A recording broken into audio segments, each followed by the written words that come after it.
Everyone, এই ভিডিওতে আমরা আলোচনা করব হচ্ছে সৃজনশীল প্রশ্ন নিয়ে। তো প্রথম যে প্রশ্নটি রয়েছে, প্রশ্নের মধ্যে রয়েছে একটা ছবির মধ্যে এম চিহ্নিত একটি অংশ আছে, এন চিহ্নিত একটি অংশ আছে, দুটো আলাদা অংশ আমরা দেখতে পাচ্ছি। এরপরে দেখতে পাচ্ছি হচ্ছে প্রথম প্রশ্নে কতে বলা আছে হচ্ছে প্লাজমা লেমা কি, খতে বলা আছে প্লাস্টিডকে বর্ণ গঠনকারী অঙ্গ বলা হয় কেন, গতে রয়েছে জীব জগতের এন চিহ্নিত অংশটি গুরুত্বপূর্ণ কেন, ব্যাখ্যা করো। এবং ঘতে বলা আছে এম চিহ্নিত অংশটির অনুপস্থিতিতে জীবদেহে কি ধরনের সমস্যা দেখা দিবে তা বিশ্লেষণ করো। আচ্ছা, আমরা তাহলে প্রশ্নের উত্তরে চলে যাই। প্রথম প্রশ্নটা ছিল কি প্লাজমা লেমা কি। কোষের প্রোটোপ্লাজমের বাইরে যে দ্বিস্তর বিশিষ্ট পাতলা পর্দা থাকে সেটাই হচ্ছে প্লাজমা লেমা, ঠিক আছে, মানে কোষ ঝিল্লি, সেটাই হচ্ছে প্লাজমা লেমা। এরপরে প্রশ্নের মধ্যে ছিল হচ্ছে প্লাস্টিডকে বর্ণ গঠনকারী অঙ্গ বলা হয় কেন।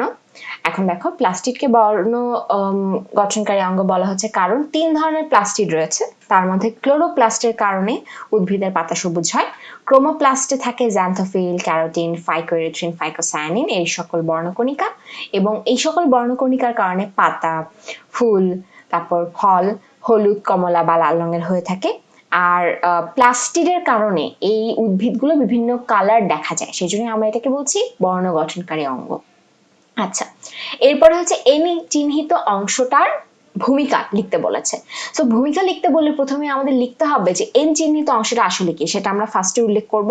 এইটা উল্লেখ প্রথমে না করলে সেখানে মার্কস কমে যাওয়ার সম্ভাবনা আছে। তো প্রথমে হচ্ছে চিত্রের এন চিহ্নিত অংশটি হলো ক্লোরোপ্লাস্ট। ওকে, এরপরে হচ্ছে জীবজগতের জন্য এই কোষ অঙ্গাণুটি গুরুত্বপূর্ণ ভূমিকা পালন করে থাকে। কেন?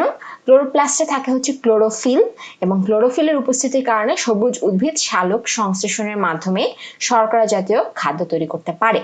আর উদ্ভিদ যেহেতু স্বভোজী, শর্করা জাতীয় খাদ্য তৈরি করার মাধ্যমে সে তার নিজের জীবন ধারণ করে থাকে, এবং সে শর্করা জাতীয় খাদ্যটা তৈরি করে হচ্ছে ক্লোরোফিলের উপস্থিতিতে সূর্যের আলোকে ব্যবহার করে। এ সময় খাদ্য তৈরির সাথে সাথে অক্সিজেন তৈরি হয়, এবং এই অক্সিজেনের উপর সমগ্র জীবজগৎ কিন্তু নির্ভর করে আছে, কারণ সমগ্র জীবজগতের কেউ নিজ দেহের ভেতরে অক্সিজেন তৈরি করতে পারে না, উদ্ভিদ ছাড়া প্রাণী পারে না।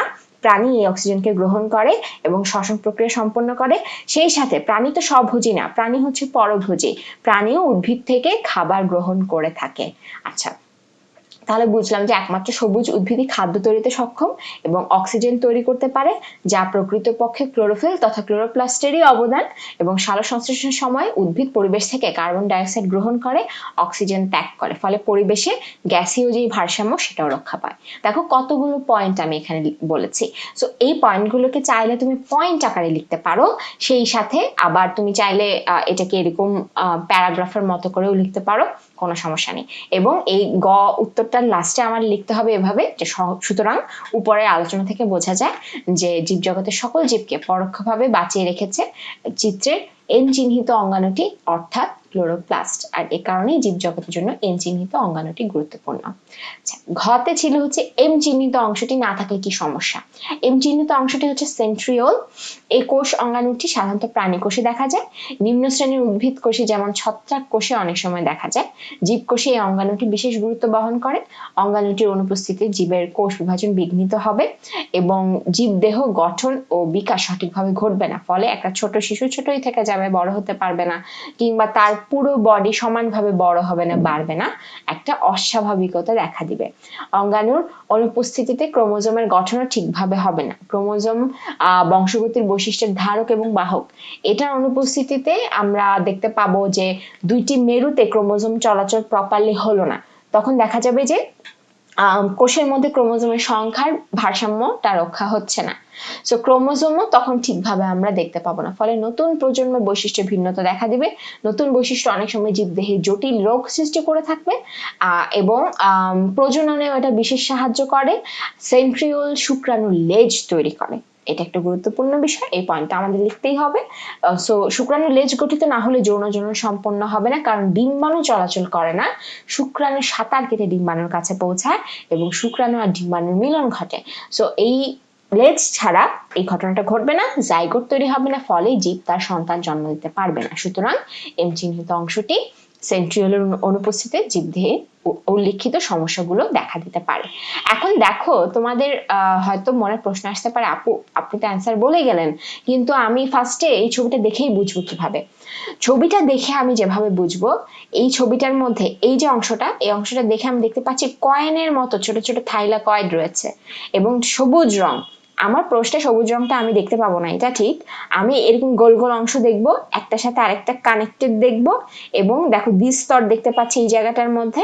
সো এটা দেখে আমার বুঝতে হবে এটা হচ্ছে প্লাস্টিড এবং ক্লোরোপ্লাস্টটা দেখতে হচ্ছে এরকম। আচ্ছা, আবার এটার মধ্যে দেখো আমি নলাকার দুটো অংশ দেখতে পাচ্ছি এবং লম্বা লম্বা দাগ যুক্ত দেখতে পাচ্ছি এবং ভেতরটা ফাঁপা আমি বুঝতে পারছি। তো এই জিনিসটা হচ্ছে সেন্ট্রিওলের বৈশিষ্ট্য, এবং দুইটা এরকম অংশ দেখতে পাই আমরা, এটা সেন্ট্রিওল। সো এইভাবে করে আমাদের গঠনটা মনে রেখে আসলে জিনিসটাকে চিনতে হবে। গঠনটা মনে রেখে তুমি যদি চিনতে পারো, অ্যান্সার আসলে তুমি ইজিলি দিতে পারবে। আমি যেভাবে লিখেছি এই জিনিসটাই যে তোমার দিতে হবে এমন না, তুমি নিচ থেকে তখন লিখতে পারবে, তখন দেখবে যে অ্যান্সারটা ইজিলি তুমি দিতে পারছো। সেকেন্ড কোশ্চেন চলে যাই। এখানে একটা ছবি আছে, এ চিহ্নিত একটা অংশ রয়েছে, বি চিহ্নিত একটা ছবি রয়েছে। আচ্ছা দেখি, প্রথম প্রশ্ন পেশি টিস্যু কি? সেকেন্ড প্রশ্ন স্কেলেটাল টিস্যু কিভাবে মস্তিষ্ককে রক্ষা করে? চিত্রের কিউ চিহ্নিত অংশটির এইরূপ অবস্থানের কারণ ব্যাখ্যা করে বলা রয়েছে। চিত্রের কিউ চিহ্নিত অংশটির এইরূপ অবস্থানের কারণ ব্যাখ্যা করে বলা রয়েছে। কিউ অংশটা হচ্ছে এই অংশটা, এই কোষটাকে কিউ চিহ্নিত করা হয়েছে, তোমাদের বইগুলোর মধ্যে দেখবে। বইয়ের ছবিটার সাথে এই ছবিটা একটু ডিফারেন্ট রয়েছে, কিন্তু আশা করি তোমরা বুঝতে পারবে। আচ্ছা, এরপরে রয়েছে চিত্র এ এবং বি এর মধ্যে পরিবহন ছাড়াও অন্যান্য জৈবিক কাজে কিভাবে ভূমিকা রাখে যুক্তিসহ ব্যাখ্যা করো। ওকে, প্রশ্নগুলো খুবই সহজ। প্রথম প্রশ্নে যাই, পেশি টিস্যু কি? পেশি টিস্যু হচ্ছে ভ্রূণীয় মেসোডার্ম থেকে তৈরি সংকোচল এবং প্রসারণশীল বিশেষ ধরনের টিস্যুই হচ্ছে পেশি টিস্যু। ঐচ্ছিক হতে পারে, অনৈচ্ছিক হতে পারে, হৃৎপেশি হতে পারে। এটাও তোমরা কতে উত্তরে লিখে দিতে পারো। খতে চলে যায়, স্কেলেটাল টিস্যু কিভাবে মস্তিষ্ককে রক্ষা করে?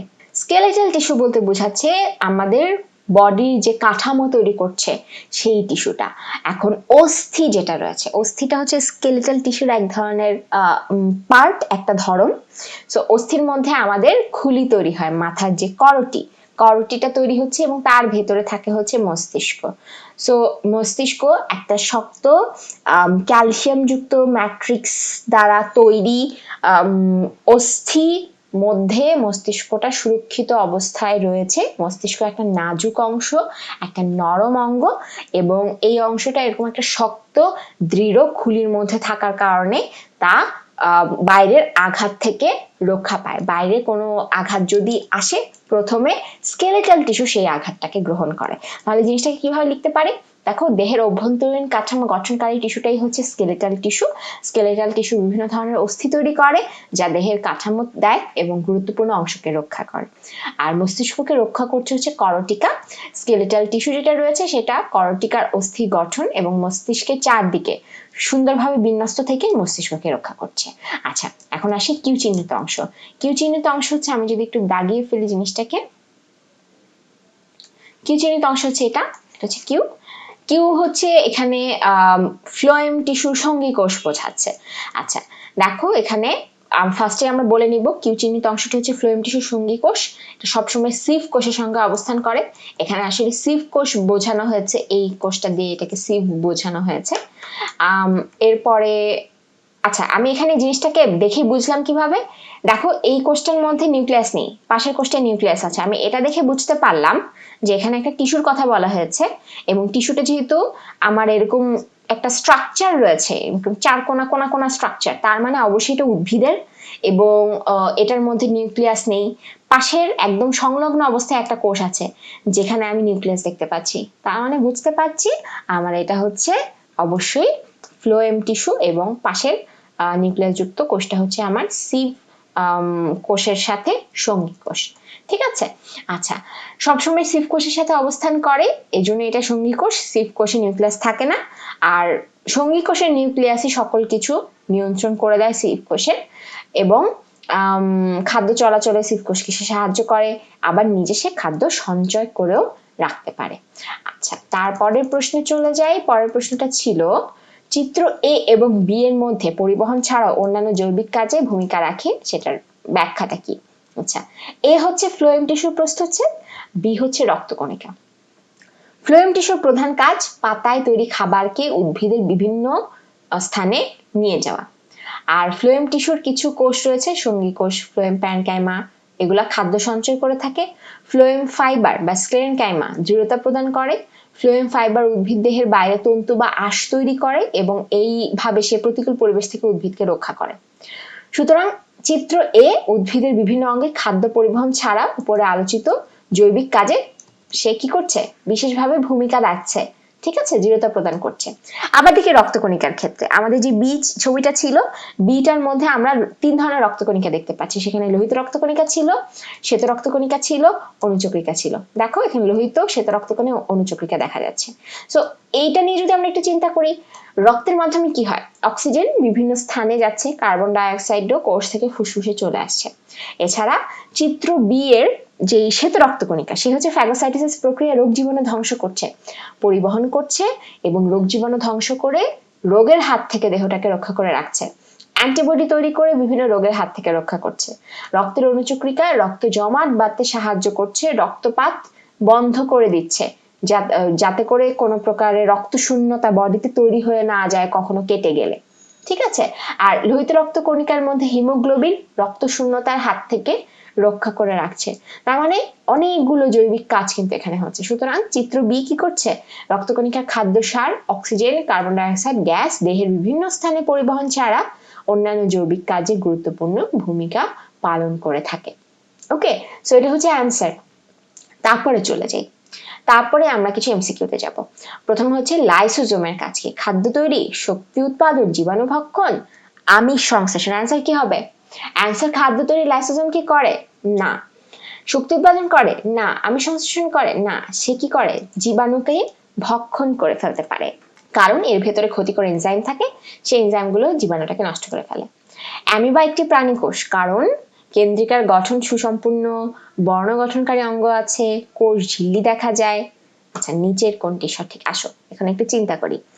অ্যামিবা একটি প্রাণী কোষ, প্রাণী কোষ জিনিসটা আমি নর্মালি কিভাবে বুঝবো, তখনই বুঝবো যখন আমি দেখবো যে তার মধ্যে কোষ প্রাচীর নেই, এটা একটা বিষয়। তারপরে আমি সেখানে কোনো প্লাস্টিড দেখতে পাবো না, মানে বর্ণ গঠনকারী অংশ আমি দেখতে পাচ্ছি না, তখন আমি বুঝবো এটা হচ্ছে প্রাণী কোষ। আর অ্যামিবার মধ্যে যে নিউক্লিয়াস, সেই নিউক্লিয়াসটা কেমন রয়েছে সেটাও আমাদের একটু চিন্তা বিষয়। এখন দেখি অপশনে কি কি আছে। অপশন আছে 1, 2, এরপর রয়েছে 1 এবং 3, অপশনে রয়েছে 2 এবং 3, তারপর রয়েছে 1, 2 এবং 3। এখন অ্যামিবার যে কেন্দ্রিকা সেটা সুসম্পূর্ণ গঠন রয়েছে, এখানে বর্ণ গঠনকারী অঙ্গ আমরা দেখতে পাই না, তবে এখানে কোষ ঝিল্লি দেখতে পাই।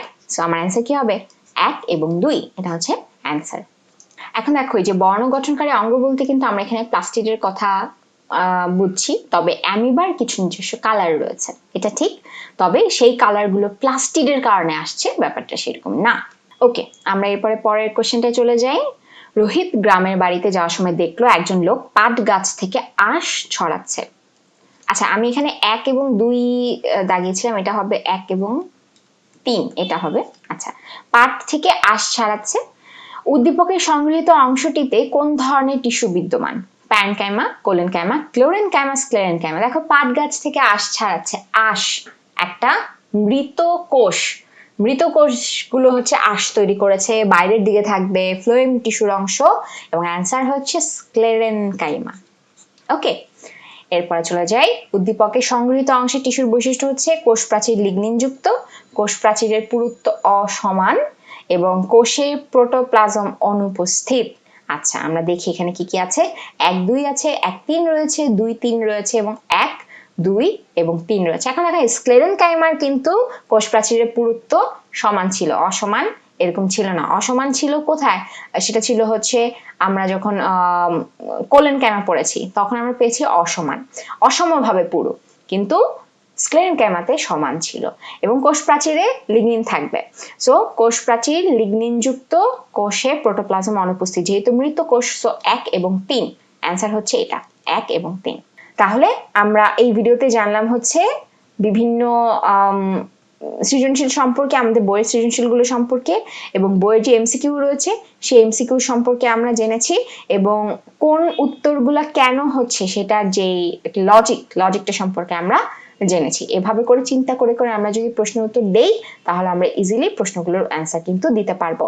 আর প্রশ্নের উত্তর লেখার ক্ষেত্রে গতে এবং ঘতে সবসময় যেই অংশটা চিহ্নিত করতে বলা হয়েছে প্রথমে সেটা আমার উল্লেখ করে দিতে হবে, এবং সবার লাস্টে ব্যাখ্যা টেক্কা দেওয়ার পরে সবার লাস্টে সুতরাং লিখে একটা লাস্ট একটা স্টেটমেন্ট আমার লিখতে হবে, তাহলে অ্যান্সারটা প্রপার হবে। যারা খাতা দেখেন ওনারা এইভাবে লেখাটা পছন্দ করেন এবং এটাই আসলে প্রপার ওয়ে। আশা করি তোমরা এই লেখাটা এভাবে লিখবে। তোমরা অলরেডি জানো, তাও আমি জিনিসটা দেখিয়ে দিলাম যে বিভিন্নভাবে প্রশ্নের উত্তরগুলো আসলে কিভাবে লিখতে হয়। সো এটাই ছিল হচ্ছে এই ভিডিওটা, এবং এর মাধ্যমে আমরা চ্যাপ্টার 2 কমপ্লিট করলাম। চ্যাপ্টার 2 এর ডিটেলস একদম প্রথম থেকে প্রায় 7-8টা ভিডিওর মাধ্যমে আমরা জেনেছি। আশা করি তোমরা বুঝতে পেরেছো। তোমাদের যদি কোনো প্রশ্ন থেকে থাকে অবশ্যই কমেন্ট সেকশনে জানিয়ে দিবে।